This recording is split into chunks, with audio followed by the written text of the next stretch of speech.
uJesu Kristu uyinkosi, baba insibanda nomama.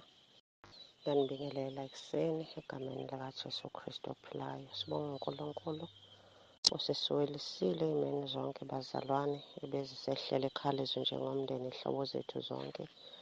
uNkulunkulu aseyithathile.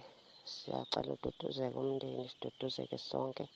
Siyambonga uNkulunkulu ekuseni bazalwane, ake ngithole ubufakazi egameni likaJesu. Ngolinye usuku nje ngilele, kuningi bazalwane, kodwa ngithi ngizoqala ngalokhu. Ngolinye ilanga ngilele ebusuku, ngiphupha ngithi bengumuntu obethanda ukureleksa nje ngisemusha.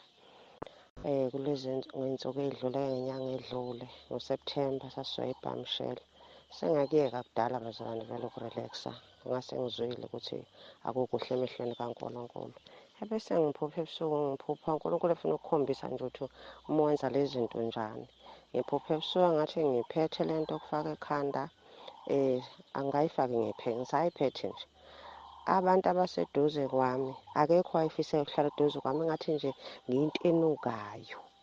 Ngaze ngabona ngisho impukane yodwa izwi lazula lithi, uma ngithi akekho ofuna ukuhlala eduze kwami, uma ngithi akekho ofuna ukuhlala eduze kwami, yazi ngathi uma ngiphaphama ngisayiphethe le relaxer, ngathi uNkulunkulu uyasikhombisa ukuthi isono semnukela kangakanani. Sengisholo nje ukuthi nje bazalwane, uNkulunkulu ukhona, uyasithanda, akafuni sisogweni. uNkulunkulu nje ubeveza ukuthi ngempela izwi lakhe uhleze elifakazela nje ey'mpilweni zethu. uJesu Kristu inkosi. uJesu Kristu inkosi, ngiyabingelela baba umpostoli, umndeni wakho wonke, abazalwane eKhaya leZwi, entabeni yendlela Jehova, kuyabonelela. Ngithi uJesu Kristu inkosi. Ngiyathanda ukubonga uNkulunkulu Baba ngemisebenzi yomusa asenzela yona. Nginomntwana ono-5 months. Kuthe nje ngelinye ilanga ngoSeptemba, kwakuyi-Saturday 28, umntwana wabanjwa into engingayazanga. Wavela wathula nje, waqina umzimba, waphenqeka amehlo. Ngakhala, ngamemeza, bagijima ababekhona ekhaya bazobuza ukuthi kwenzakalani. Sengiyakhala, umntwana uthule kodwa ubhekile, amehlo nje amhlophe. Sekudala ngakhumbula, ngathandaza. uJesu Kristu inkosi, wabuya umntwana, waba right esimeni simjwayele nje sisaziyo. Kodwa engakufunda lapho ukuthi ngihambathwa umoya wokwesaba, ngaze ngathandaza, sengike ngathuka, ngasaba. Kuthe ey'nsukwini ey'ntathu uyabuya lento, kuthe mayithi yambamba, ngavelane ngasho nje same time, ngathi uJesu Kristu inkosi. Yavelane yamdedela, ngathi ngiqambe ngisho noma okwesithathu okwesi-4 esevele se-right umntwana. Zofakaza ukuthi leli gama linamandla, liyasiza. Kodwa okunye engakufunda ukuthi akufanele sithuke masibhekene nezimo. Kuzosa kube yinamhlanje ngiphupha umzala wami engathi ukhona le mbhedeni, uyangitshela njengoba silele ukuthi mina naye sisemkhathini. Uma ngiphika wangicindezela, ngathi hhayi, angikho emkhathini mina, wangicindezela. Ngazama, ngazabalaza, ngaze abathe Jesu ngisize, ngegama likaJesu, ngegama. Wangicindezela umzala, ngaze ngavuma, ngathi uJesu Kristu inkosi, uJesu Kristu inkosi. Ngambona umzala eyolahleka lapha, wagxuma engathi ushiswa ugesi. Mangithi ngavuka, vele sengivuka embhedeni. Yabona lento ibiyenzeka ngempela embhedeni la bengilele khona. Ngathi ngiyabheka, ngangambona umzala ukuthi uphelelaphi. Ngiyawabonga amandla kuleli gama, ngiyawabonga amandla kulesi sivumo anginqobelile. uJesu Kristu inkosi, uJesu Kristu inkosi, uJesu Kristu inkosi. Amen. uJesu Kristu inkosi. Baba, ngiyabingelela kubaba umpostoli noma ngithi uJesu Kristu inkosi. Ngibingelele kubazalwane bonke basentabeni endlu kaJehova, kuyabonelela nabazalwane baseKhaya leZwi. Ngithi uJesu Kristu uyinkosi. Baba, ngoMgqibelo bengena emkhosini ka-3 days ngokusizwa inkosi. Ngizophuma kusasa.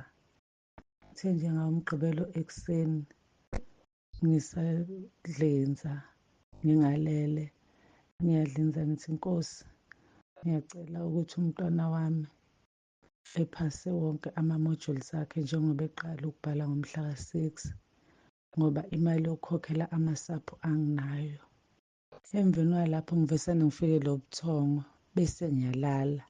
Ngenkathi ngisalele ngiphuphe imoto kababa uNsibande imile emgwaqeni osegethini lala ekhaya. Ngithi mina hayibo imoto kababa uNsibande nje lena. Uma ngisabhekile ngibone nalena emhlophe futhi imile phambili, le encane iMercedes iphakathi nendawo bese kuba khona enye imoto engemuva. Ngiphume ngegate ngiye kuyona. Uma ngifika kulena emhlophe khona omama bamile kuyona bathi kumina, hawu wena usekhaya leZwi njalo? Ngithi mina yebo ngisekhaya leZwi. Bathi hawu sisendaweni e-right-ke, ngedlule kubona ngiye kwiMercedes le khona ubaba uNsibande evula isicabha semoto. Ngenkathi eqala nje engixhawula emamatheka bese kuba khona umhlabeleli ovuka enhlizweni yami, bavesane bawuhlabelele la basemotweni engemuva kwaleka baba uNsibande. Baba uNsibande vesane engixhawule kuze kube kathathu emamatheka. Ngalo mzuzu sengiyakhala. Kuthe uma ngiqeda lapho ngabavesane ngaphaphama ubuthongo baphela. Nkosi yami ngambonga kakhulu ubaba uNkulunkulu, ngambonga ukuthi Nkosi yami ngiyabonga ukuthi umkhosi engikuwona impela nguphiwe wena mdala wensuku. Ngiyambonga kakhulu ubaba uNkulunkulu ngawe baba uNsibande. Ngiyambonga ngithi nje uJesu Kristu inkosi akaqhubeke baba ekugcwalise njalo emfihlakalweni, akaqhubeke njalo ekufihle ebukhoneni bakhe, akaqhubeke njalo ekubiyele nomndeni wakho. Ngithi uJesu Kristu uyinkosi, uJesu Kristu uyinkosi. Amen. uJesu Kristu uyinkosi. Ngiyabingelela ubaba nomama egameni lenkosi yethu uJesu. Ngicela baba ukuxolisa. Izolo baba ngiye ngamfonela ngoWhatsApp kuze kwaba yikhathi eziwu-4. Futhi ifoni ithinteke ngephutha baba, ngiyaxolisa kakhulu. Bese ngiphinde futhi ngixolisa ngisanda ukungena ekhaya leZwi nje, ngangiwumuntu odidekile kakhulu empilweni yami.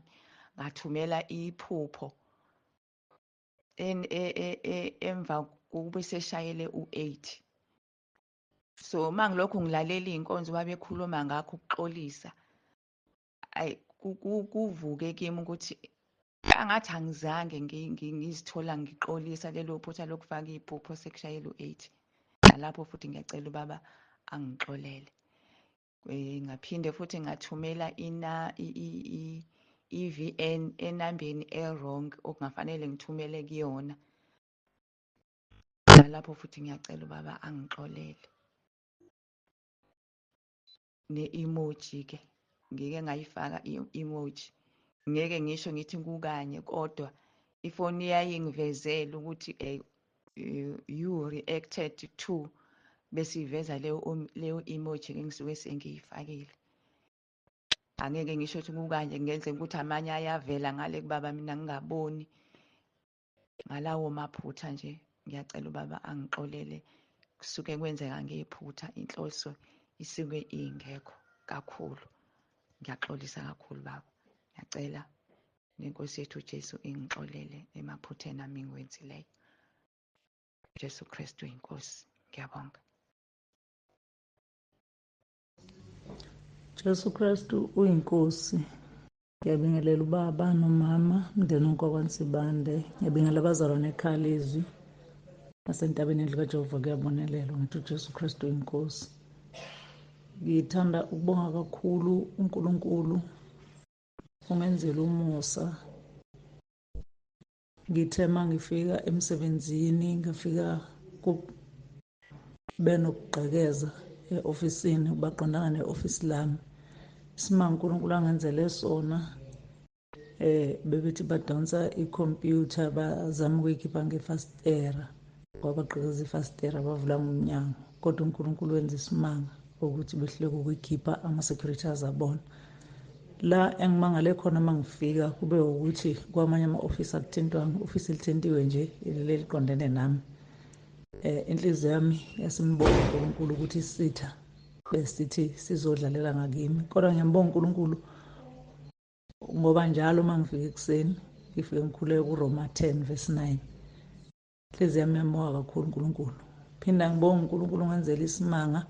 Kwathi elinye ilunga lomndeni ekhaya elingaqondi kahle ngekhaya leZwi, kwathi nje ligula, ngacela ukuthi ngithathe ifoni ngikhule kuMay 18, ngaguqa phansi ngabeka kuyifoni, salalela uMay 18, ngaqeda ngavuma mina ngakhuleka nobaba, wathula nje yena walalela. Isimanga uNkulunkulu angenzele sona, wavela uNkulunkulu wamhlambulula wamphilisa. Ngiyamphakamisa uJesu Kristu inkosi, ngiyambonga njalo kuningi akakwenzayo, kodwa nje lokhu kwase-ofisi kungimangalisele kakhulu. Ngiyamdumisa ngithi uJesu Kristu inkosi, uJesu Kristu inkosi. Amen. UJesu Kristu uyinkosi baba. Ngiyabingelela ubaba nomama ekuseni. Ngibonga nami uNkulunkulu osayigcinile impilo yami esandleni sakhe. Nami baba ngiletha ubufakazi bokubonga umusa kaNkulunkulu, umusa ohamba nami. Ziningi izinto uNkulunkulu engibona engenzela zona. Sike sasinda nje kuqhuma ugesi endlini, kodwa kwangasha lutho. Enye into bekuthi uma iteksi izofika kuyiHams ngibikele ngoba bekunobuhlungu bengisuke ngibuzwa ngaphakathi, kodwa lokhu ngangena ekhaya leZwi. Iteksi noma ingangena kumaphi amagenxegenxe, lobo buhlungu engangibuzwa angisabuzwa manje. Noma engahamba ehambisini kangakanani angisabuzwa lobo buhlungu engangibuzwa. Ngangibikelwa iteksi uma izofika ehambisini ngoba ngangazi ukuthi khona ipheni engizoyizwa ngaphakathi. Ngiyambonga kakhulu uNkulunkulu ngezinto angenzela zona naphakathi kwekhaya. Ngiyambonga kakhulu uNkulunkulu. Lento ubaba asifundise yona yokukhuleka uma kuney'lwane ezisihluphayo. Bekade sihlushwa kakhulu amagundane namaphela, kodwa nje lokhu ngalalela ubaba esho, uNkulunkulu uyawenza umsebenzi. Noma lingafika, kodwa khona izinto elithi noma lifikile elingazidli ey'suke y'balulekile. Sho ukuthi uNkulunkulu ngimbonga ngohlobo olumangalisayo. uJesu Kristu uyinkosi. Amen. uJesu Kristu inkosi. Ngibingelele ekhaya leZwi, ngibingelele umama nobaba, libandla lonke nemndeni wakhe, nentabeni endlu kaJehova kuyabonelelwa. Ngithi uJesu Kristu inkosi. Siyambonga uNkulunkulu usigcinile, siyambonga. Ngithi baba ngicela kubonga kusho Qhuzeli lo Romans 10:9 uyasebenza kakhulu. BaseRoma 10:9 uyasebenza kakhulu baba. NgeLesihlanu baba ngiphethwe umkhuhlane, ngibe nekukhwehlela lokumatima. Sengithi ngilapho ngiyalala ngakhwehlela, ngoba ngikhwehlela ngifune nekuphalaza. Ngavuka ngahlala ngezince, ngathi nangihlala ngaso ngadonsa ifoni baba, ngathandaza, ngavula lo mkhuleko baba. Wakhuluma baba, ngase ngilandzela wena emva kwakho. Wasinawuceda ngase ngiyalalela baba, uyathandaza, uyakhuleka. Ngasinawuceda ngathi amen, ngase ngiyakhuleka. Ngabeka le foni lasifubeni, ukhuleka nje ngibeke le foni lasifubeni. Sukela solo kwagcina ngeLesihlanu baba ukhwehlela, zange ngiphinde ngikhwehlele. nganela kuceda nje ukuthandaza kwaphela, ngabuyela ngalala kwasa, ngaphila tota, angizange ngiphinde ngikhwehlele babe. Ngithi ngiyambonga babe uNkulunkulu, ngiyambonga nje kakhulu ngawe, siyambonga nomama. Cela uNkulunkulu aniseke, anisibekele mama, niphile isikhathi eside nomama nemndeni. Hey baba, siyabonga thina ebasihlanganisa nawe, siyabonga kakhulu. Ngithi uJesu Kristu inkosi, uJesu Kristu inkosi, amen. uJesu Kristu inkosi, ngiyabingelela ekhaya leZwi, ngibingelela entabeni kaJehova, ngiyabonelelwa, ngibingelela umndeni wakaNsimbande egameni lenkosi uJesu Kristu. Ngiyambonga kakhulu uNkulunkulu, ngidlulisa nje ukubonga uNkulunkulu akwenzile phakathi kwekhaya lami. Benginenkinga enkulu, itayiteli belivale omunye umuntu engasafuni ukuthi alishintshe egameni lakhe. So ngakha lo muzi nginokholo nje ukuthi ngelinye ilanga uzolunga, kodwa kuye kwathatha isikhathi ukuthi engasavumelani nami. Kodwa uNkulunkulu emuhle, wangenzela umusa ukuthi konke kulunge, lishintshe, leli gama lakhe lisuke kubuyele lami. Evikini nje elidlule sashintsha kahle, wehla umoya wakhe njengoba wawulukhuni, engasafuni, esefuna iy'mali. Kodwa ngiyambonga uNkulunkulu ongithwalile, ngangena emkhosini ka-3 days, ngiqala ukukhuluma naye, ngimuzwa ukuthi uyaphakama. Ngithi uma ngiwuqeda umkhosi kwawuyena uthi hhayi, useyavuma ukuthi azokushintsha igama lakhe. So ngiyambonga uNkulunkulu angenzela kona, ngibonga amandla akhe, ngibonga nje imisebenzi yonke uNkulunkulu angenzele yona ukuthi igama lami selikhona phakathi kwaleli khaya, liphumile igama lakhe. uNkulunkulu wenze umsebenzi omkhulu kakhulu. Ngiyambonga uNkulunkulu, cela ngithwale njalo phakathi kwaleli khaya, ngibone uNkulunkulu njalo phakathi kwaleli khaya, engihlenga kuzo zonke izimo, ngimethemba, ngimkholwe, ngazi ukuthi ukhona, unami endleleni yonke. uJesu Kristu inkosi.